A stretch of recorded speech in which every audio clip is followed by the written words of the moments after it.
con Mirna Schindler por El Mostrador Radio.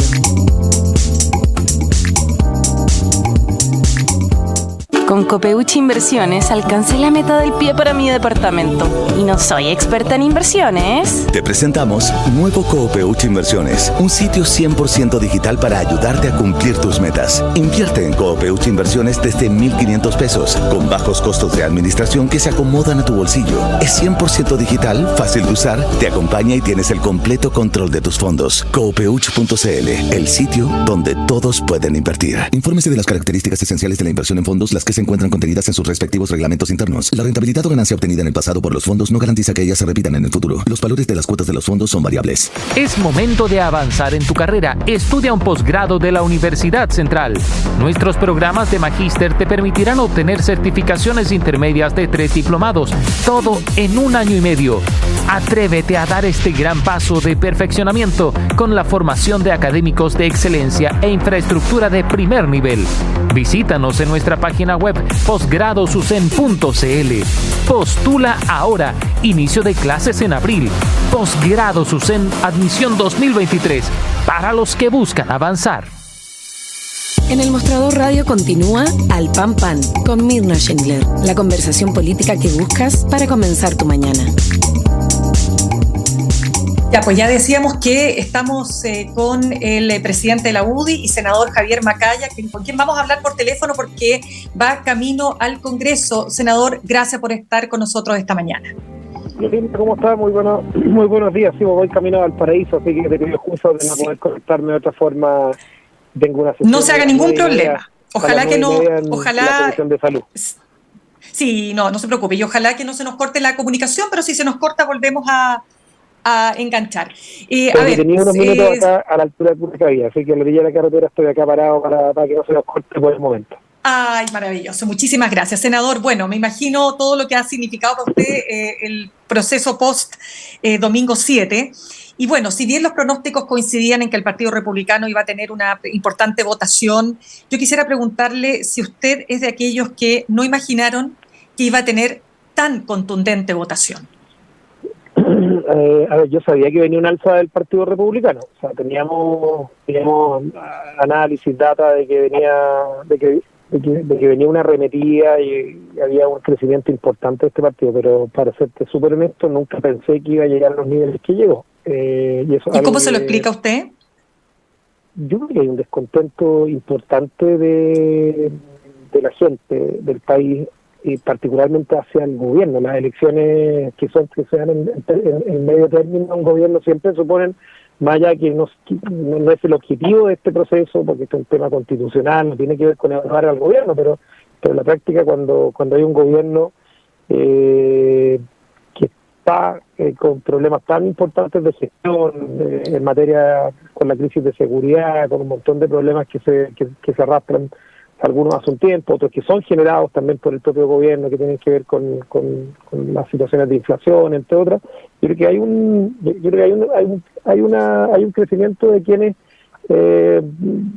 fueron bastante nítidos en mostrar una posición muy antagónica, polarizante en muchos casos, de generar obviamente un clima de división en el ambiente político, muy similar a lo que hizo en su momento la propia oposición al presidente Sebastián Piñera, el Partido Comunista, el Frente Amplio, el propio actual presidente de la República. Bueno, quizás el símil, el alter ego de lo que ellos hicieron en su momento con el gobierno del presidente Piñera, está puesto en la acción de oposición del Partido Republicano. Yo en eso creo que hay una demostración de que probablemente en esos momentos la polarización, la división, el mostrarse como un antagónico permanente al gobierno es algo que fue sintonizado con el momento que vive el país, y particularmente en la mirada que se tiene del gobierno. Sí, senador, fíjese que Noam Titelman, que es un referente del Frente Amplio, por cierto, que en términos de pensamiento, ideología, etcétera, opinión política, decía que lo que pasó con el Partido Republicano no es muy distinto respecto de lo que pasó con la Lista del Pueblo en su minuto, pero llama la atención, por cierto, el cambio, ¿no? El giro de la A a la Z. Y dentro de este marco, senador, me gustaría saber cómo explica usted la votación de Chile Vamos, una votación bastante moderada, digamos, ¿no? Y por cierto, la votación de su partido. ¿Qué autocrítica hace usted ahí? A ver, nosotros mismos sabíamos que esta era una elección que teníamos la posibilidad real de pagar un costo, y en ese sentido nosotros evaluamos estos resultados mirando mucho más allá de nuestro ombligo. Siempre dijimos que esta no era una elección para medir fuerzas como las tradicionales elecciones donde se miden los partidos, cuál es el tamaño, dónde está la hegemonía del sector, quién tiene más alcaldes, quién tiene más diputados. Siempre se considera cuál es el partido más grande o no del país en base a las líneas de los parlamentarios, en base a los alcaldes, a los concejales. Nosotros sabíamos que esta era una elección donde podíamos pagar un costo. De hecho, es bien divertido porque porque en toda la debacle de partidos políticos de todos los sectores políticos, porque acá la UDI quedó posicionado en esto que se habla como una derrota, quedó posicionado igual como el segundo partido más grande de Chile en cantidad de consejeros y en cantidad de votos. O sea, dato del momento político que vive el país. O sea, esta misma pregunta que tú me estás haciendo a mí se la podría hacer a 17 partidos de Chile, salvo el número 18, que es el partido ganador. O sea, es una pregunta que se la puede hacer a todos los presidentes de partidos políticos, y aún en mi caso, en el caso de la UDI, somos el segundo partido político más grande y con 6 consejeros que obviamente tenemos que ejercer un rol ahí en el éxito del proceso constituyente. Y nosotros teníamos, Mirna, una convicción de que acá se podía pagar un costo, y yo lo voy a haber pagado tranquilo si al final de este proceso esto termina bien. O sea, obviamente yo voy a haber dicho, pucha, valió la pena recorrer este camino. O sea, al final del calendario, en este caso, el calendario a mí me muestra en rojo, y siempre lo he tenido como una fecha más importante incluso que todas las otras en el proceso, que es el 17 de diciembre de este año. El 17 de diciembre de este año se toma la decisión de si Chile le dice que sí o no a una nueva constitución que cierre 3 años que han sido súper dolorosos para los chilenos, donde ciertamente se han profundizado dolores sociales muy relevantes en distintas materias, la economía, la situación de inseguridad, lo que pasa hoy día en la salud, que tenemos un problema grandote ahí en ciernes con la salud pública, la crisis de la educación pública. O sea, yo creo que tenemos bastantes crisis en todos lados que tampoco se solucionaban, y siempre lo dijimos, nosotros no fuimos parte del comienzo de este proceso constituyente, fuimos parte del 20%, nos fue mal, tomamos una decisión y una línea estratégica diferente para tratar de canalizar este proceso y que se resolviera. Así que esa es un poco la reflexión general misma que te hago respecto a los resultados. Está muy bien. Senador. Este año yo te voy a contestar si estoy tranquilo y contento con haber pagado este costo. Porque es que ahí quiero entrar, senador, porque naturalmente que estas decisiones políticas son decisiones de largo plazo. Así fue como, y el costo además que tuvo que pagar en su minuto el actual presidente Gabriel Boric cuando se hace parte del acuerdo del 15 de noviembre. Eso sabemos todas las consecuencias que tuvo dentro de su propio partido, etcétera. Y usted, respecto de haber empujado este segundo momento constitucional para Chile.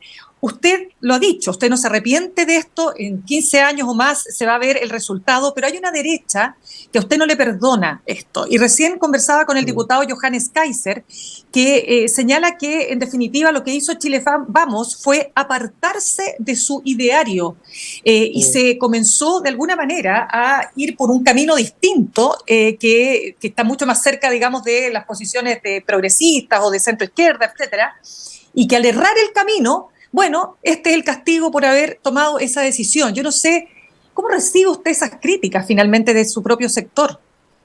Mira, en la política el cortoplacismo yo creo que es algo que le hace muy mal al debate político, y es lo que nos tiene viviendo periodos de harta división, de harta polarización. Y en política paga mucho más lo que hace alguien como Johannes Kaiser, que es criticar, estar en contra de algo, es mucho más rentable y más eficiente en la política del corto plazo que estar a favor de algo. Desunir es más rentable que unir, los desacuerdos, no estar de acuerdo con el gobierno permanentemente es mucho más rentable desde la perspectiva como más simbólica. Pero hay una responsabilidad súper diferente, y en eso, por lo menos en el partido al que pertenece Johannes Kaiser, que yo tomo distancia obviamente de esta formación política, pero creo que hay una cuestión natural que se debiera dar en un partido que pasa. Usted sabrá, Mirna, que el órgano similar que va a ser el Consejo Constituyente del Senado, el Partido Republicano eligió un senador en la elección anterior, hace un año y tanto atrás. Pasar de una persona a 23 en un órgano tan importante que tiene esta responsabilidad constituyente, te tiene que dar una responsabilidad distinta. O sea, si ellos persisten en la polarización, en la división, obviamente el futuro del órgano va a ser difícil, pero yo tiendo a pensar y tengo la esperanza de que además el ideario que tiene Chile hoy día en ideas que no tienen tantos matices, tienen matices respecto a la forma en que se defienden, respecto a quizás a la virulencia, a la descalificación, pero desde el punto de vista de la defensa de las ideas de la libertad, del rol central del individuo, por sobre un estatismo exagerado, de las ideas de orden y seguridad que nosotros también defendemos. Yo le preguntaría, y esa es una pregunta que usted tiene que hacerle a cualquier militante del Partido Republicano y a todos los mismos que a mí me tildaron de traidor, de derecha cobarde, de globalista, de aliado con el Partido Comunista. Sí. Esos son los epítetos que yo vengo escuchando hace como un año. Usted tendría que preguntarle a esas personas y que nos criticaron por darle continuidad a este proceso constituyente, si va a haber un mejor momento para cerrar cuando los vientos soplan además favorablemente a ciertas ideas que hoy día tiene el país respecto a las materias en las que pensamos. Yo creo que no va a haber un senador. momento, creo que si nos farreamos esta oportunidad viendo maximalismo desde la derecha, viendo errores que se repiten ahora desde la otra esfera política que puedan ser similares a los errores que se cometieron en el Consejo Constitucional o en la Convención Constituyente anterior, bueno, nos vamos a ver farreado esta oportunidad, pues así que eso es un poco la reflexión, y yo creo que la historia se encargará de poner las cosas en su lugar. Si esto resulta bien, se demostrará que tuvimos razón. Si esto no resulta bien, los que tienen una responsabilidad mayor hoy día tendrán que asumirla, o sea, tendrán que asumir la responsabilidad de no haber aprovechado la oportunidad vamos a ir a de haber eso. cerrado esto. Sí, senador, vamos a ir a eso de todas maneras, pero quiero, por favor, preguntarle qué va a pasar, porque ahora tanto Chile Vamos como el Partido Republicano tienen la llave para sacar adelante este proceso. Definitivamente con estos 2/3, ¿no es cierto?, que permiten rechazar el texto propuesto por la comité de expertos. Yo sé que usted se las ha jugado ahí respecto a los 12 bordes. Dentro de los 12 bordes está el factor, digamos, la piedra angular desde mi punto de vista de que genera un cambio respecto de la Constitución actual que nos rige, que es Chile como Estado social y democrático de derecho. Pero sabemos que los republicanos, lo acaba de decir el diputado, no están a favor de ese concepto. Y yo quiero saber cómo va a operar Chile Vamos al interior. ¿Qué podemos esperar las chilenas y los chilenos que estamos del otro lado del mostrador? ¿Qué va a pasar finalmente con esos 12 bordes? ¿Se van a respetar? ¿No se van a respetar? ¿Qué va a ocurrir, senador? O sea, nosotros somos parte del diseño de los 12 bordes y nuestro compromiso inclaudicable en eso es que se respeten. Y fuimos parte del diseño, creemos que este es un proceso que da garantía desde su concepción. Aquí no se van a repetir los excesos refundacionales y los maximalismos del proceso anterior, y eso es la razón por la que nos deja tranquilo el trabajo que hicimos, y es la razón por la cual enfrentamos este proceso con la tranquilidad de que, si bien estábamos conscientes de que podíamos pagar costos, por otro lado entendíamos de que acá había un bien mayor para cerrar de una vez por todas el capítulo constituyente de buena forma y no repitiendo los errores del proceso anterior. Eso nos valió críticas, todas las que usted ha escuchado respecto de los traidores, de los cobardes y todas esas cosas que son muy típicas en tiempos de polarización. Y por eso, a partir de ahora, cuando hay una responsabilidad distinta de un partido que pasa de tener un senador en el órgano similar a tener 23, vamos a tener que ver cuál es la contradicción que se da. Hay un enfrentamiento entre responsabilidad y populismo. Yo espero que gane el primero, yo espero que gane la responsabilidad. Entre la unidad de Chile o la división, yo espero que gane la unidad de Chile, y tengo la certeza, por lo menos en lo que respecta a los consejeros de la UDI, que es el partido del cual yo presido, que los consejeros van a actuar con responsabilidad, van a respetar los 12 bordes, van a pensar en la estabilidad que el país reclama en esta materia, porque si no cerramos el tema constituyente nos va a volver a aparecer en unos años más con más fuerza. ¿Qué va a pasar? ¿Qué pasaría, senador? ¿Qué pasaría, senador, si se resulta un escenario en que se polariza tanto este Consejo Constitucional como ocurrió en la Convención? Es decir, se repite pero con otro signo político, lo que pasó en el otro proceso constituyente que fracasó, y no se aprueba esta nueva Constitución. ¿Qué va a pasar? Yo creo que es una herida que queda abierta y que vuelve a reaparecer con la fuerza que incluso la misma fuerza refundacional y octubrista que pudo tener en el pasado, y los países que no tienen estabilidad, que no tienen reglas del juego, tampoco avanzan. O sea, desde el punto de vista de la estabilidad institucional de Chile, de una persona que quiera deshacer su vida acá, hacer familia, hacer un negocio, tener una inversión, o sea, es evidente que es mejor cerrar los capítulos, tener reglas del juego que estén establecidas y aprovechar puedan ser buenas reglas, o sea, no sean reglas refundacionales ni que no se tire la casa por la ventana. Y eso es un poco la oportunidad que tenemos hoy día. Yo le firmo que para cualquiera de los que aparecen bien perfilados en la encuesta hoy día de la oposición, el Matei, Rodolfo Carter, el propio José Antonio Cast, alcalde Codillo, todos los que aparezcan con intenciones de ser presidentes desde la oposición de nuestro país, yo le firmo, y también lo miro desde el oficialismo, que este es un tema que tenemos que tener cerrado, desde la perspectiva de lo que piensan esas personas. Ellos esperan, yo así lo creo, que este tema no les vuelva a aparecer, no vuelva a ser parte de la agenda, porque al final lo que hace es distraer la atención de la política. Es un tema que la política debería estar preocupada con cerrar a la mayor brevedad posible la mejora de las pensiones, hacernos cargo de la crisis de la educación pública, ver cómo mejoramos las condiciones de seguridad que tienen que vivir nuestros compatriotas hoy día encerrados. O sea, ahí está la agenda, y la Constitución tiene que dejar de ser la excusa permanente para hacerse cargo también de la urgencia social y tener reglas por las cuales nos vayamos a hacer cargo también de esa materia. Senador, a partir de los resultados del domingo vemos claramente un centro que está huérfano, algunos dicen desafortunadamente desamparado, ¿no? Donde no hay un partido hoy día, o no ha habido, digamos, una opción que para ese sector sea lo suficientemente atractiva, ¿no? Para ocupar ese vacío. Y usted, como dirigente de uno de los partidos importantes de Chile Vamos, tiene un desafío súper grande por delante, porque en el fondo aquí empujan dos fuerzas. Una que dice que ustedes se tienen que acercar más hacia los republicanos, y otra que dice que ustedes se tienen que acercar hacia el centro. ¿Qué va a hacer? ¿Cuál es su mirada respecto del futuro de Chile Vamos? Yo creo que cada vez menos la lógica binaria de la política, de esto del centro, la derecha y la izquierda. Yo creo que acá hay una lógica de sentido común y un mensaje a quienes quizás buscan que la UDI pueda hacer oposición mimetizándose con el Partido Republicano. Acá hay un carro que se llama proceso constituyente, un carro que fue diseñado en parte importante por la UDI, en parte importante por Chile Vamos. Nosotros ya estábamos en el proceso, fuimos parte, votamos favorablemente, fijamos junto con el oficialismo los bordes, las bases, y llegamos a un acuerdo. Estuvimos dispuestos a ceder, fuimos capaces de conversar, de dialogar, de dejar de lado la división permanente que ha sido tan típica de la política chilena. Nosotros de alguna manera nos consideramos padres de este proceso y padres de este carro. El Partido Republicano tiene que definir si se sube o no. Este carro de alguna manera es nuestro, lo diseñamos y creemos que este carro tiene que seguir andando y tiene que llegar a un buen puerto, tiene que llegar a su terminal en el 17 de diciembre de este año con el tema constituyente cerrado, con una nueva constitución aprobada por la gran mayoría de los chilenos.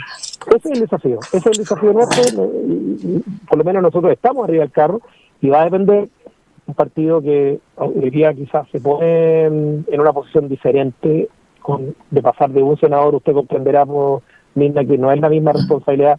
Yo puedo criticar todo, encontrar o aplicar maximalismo a todas mis teorías políticas con un senador que no tiene mucha incidencia, pero eso desde el punto de vista de la responsabilidad, de mostrar gobernabilidad, de ver un poco más seriedad en el actual político, es diferente cuando tú tienes 23 personas electas. Y eso es un poco el desafío también que hoy día tiene el Partido Republicano, y esperemos que esté a la altura del mismo. ¿Usted cree que va a estar a la altura? Porque uno, cuando escucha ciertas opiniones, uno se pregunta si acaso eso va a ocurrir. O sea, las dudas, digamos, están a la vista, ¿no? Yo acabo de hablar con como le decía, con el diputado Johannes Kaiser, y ellos tienen un montón de puntos que no van de la mano con los 12 bordes, pero sobre todo, como le decía, con esto que insisto, es la piedra angular del acuerdo, ¿no? de diciembre, y que tiene que ver con el Estado Social y Democrático de Derecho, que a ellos les parece. Mire, le voy a poner solamente en palabras del hermano de Johannes Kaiser, estamos hablando de Axel Kaiser, que le parecía que eso era una acción casi bolivariana, digamos, ¿no? Respecto de mire, se lo planteo directamente porque aquí lo tengo. Dice: republicanos deben enterrar la idea frente amplista y bolivariana del Estado Social y Democrático de Derechos comprada por la centro-derecha. ¿Qué opina usted de ese tipo de declaraciones que, ojo, yo creo que efectivamente apuntan a un sentir de cierto grupo o de cierta parte de los republicanos al menos? Mira, es parte de los bordes y las bases, con un énfasis súper importante, que también es parte de los 12 bordes, que en la provisión de derechos sociales, que en el estándar de desarrollo que debiera alcanzar nuestro país, y esperamos que alcance nuestro país, la provisión de derechos sociales básicos en materia de pensiones, educación, salud es fundamental, pero hay hay una cuestión muy relevante para nosotros en la provisión de esos derechos, que es la participación de la sociedad civil, de los privados. Nosotros no creemos en el monopolio estatal, y creo que al igual como tampoco lo cree el Partido Republicano, en la participación de los actores civiles y privados en educación, en pensiones, en salud. O sea, creemos en eso. Por eso creemos que es absolutamente complementario.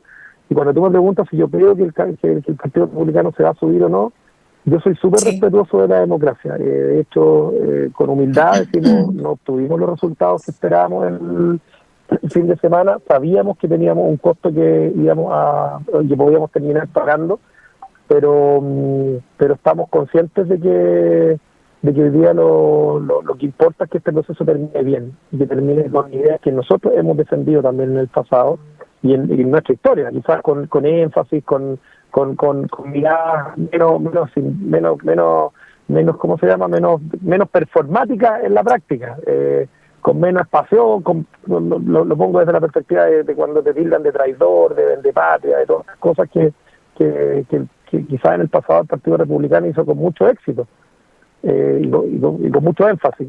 Bueno, yo espero que eso se deje de lado hoy día en el momento que vive Chile y seamos capaces de darle estilo a una nueva constitución y construir la alternativa además de no repetir el error y los excesos que tuvo el proceso anterior. Si nos quedamos pegados, si alguien se piensa quedar pegado en algo más o menos parecido desde el punto de vista simbólico que tuvo el proceso anterior, esto está condenado a que no resulte. Así que yo espero cuando tú me preguntas qué piensa de lo que va a hacer el Partido Republicano, yo tengo buena fe, creo en la democracia, y ahora les corresponde a ellos demostrar si están disponibles o no. Senador, para ir cerrando, porque sabemos que tiene que desplazarse hacia el Congreso, bueno, yo se lo preguntaba también al diputado Johannes Kaiser. Este es un año muy particular, porque además de que vamos a tener este Consejo Constitucional sesionando en pleno, vamos a también a estar asistiendo a reformas o no que se puedan, materializar, como la reforma a las pensiones, etcétera. Vamos a estar también conmemorando 50 años del golpe de Estado. Y yo mencionaba y recordaba las palabras de Andrés Chadwick, por lo menos por el lado de su partido, que señalaba en alguna oportunidad y que pidió perdón por la violación a los derechos humanos ocurridos en dictadura. ¿Qué va a pasar desde su sector? Republicanos, o al menos el diputado decía aquí no hubo dictadura, él decía que espera que los otros que fueron responsables, de acuerdo a lo que él señalaba del quiebre de la democracia, decía él, pidan perdón. Pero, en fin, volvemos a lo mismo. ¿Usted va a asumir un rol importante en este momento tan bien relevante para el país, senador? Pero yo creo que no digo ninguna novedad al decir de que el 11 de septiembre no existe una visión única, y por eso yo creo que no puede forzarse una visión oficial. O sea, yo creo que cuando uno está planteando hace mucho rato que Chile tiene que unirse, que tiene que dejar de polarizarse, porque efectivamente cada uno tiene su propia versión de lo que, o mirada de lo que ocurrió en nuestra historia y los hechos que llevaron al 11 de septiembre, con cosas que son incontrarrestables, que sí son verdad, que tienen que ver con la violación a los derechos fundamentales, que son cosas que ocurrieron y que todos tenemos que condenar. Pero yo creo que a propósito de la conmemoración del 11 de septiembre se tiene que, yo creo que un poco en la voluntad de unidad nacional que el propio presidente de la República expresó hace pocas semanas atrás en ENADE. Poner la mirada en un futuro que una, y no en el pasado que divide, porque hay un pasado que divide, y eso es real. Y evidentemente cuando usted me menciona declaraciones como las que me acaba de señalar de un diputado, probablemente podremos encontrar múltiples otras de diputados de izquierda que tienen otra visión. En mi caso, yo también tengo matices respecto de lo que ocurrió y cuáles fueron las razones de los dolores y de los quiebres que llevaron al 11 de septiembre del año 73, pero ¿tiene sentido hoy día dividirse y quedarse pegado en esa división a 50 años? Yo creo que es una oportunidad de mirar hacia adelante en lo que une, que divide, y esa es un poco la reflexión que yo creo que ojalá podamos encontrar desde cómo se conmemora, desde cómo se tiene respeto por las distintas visiones, pero sobre todo se trata de encontrar una mirada que una hacia el futuro. Yo espero que ese sea el sentimiento en los próximos meses cuando se empiece a aceptar esta fecha de conmemoración. Muy bien, senador Javier Macaya, muchísimas gracias por su tiempo con nosotros aquí en El Mostrador. Muy bien, gracias por la entrevista. Chao. Gracias, muy amable. Bueno, nosotros cerramos nuestro programa de hoy. Los dejo invitados para que continúen juntos e invitadas para que continúen junto a Fran Castillo, juntos y revueltos. Y nos reencontramos mañana a las 8 en punto. Que estén muy bien. Copeuch Inversiones, el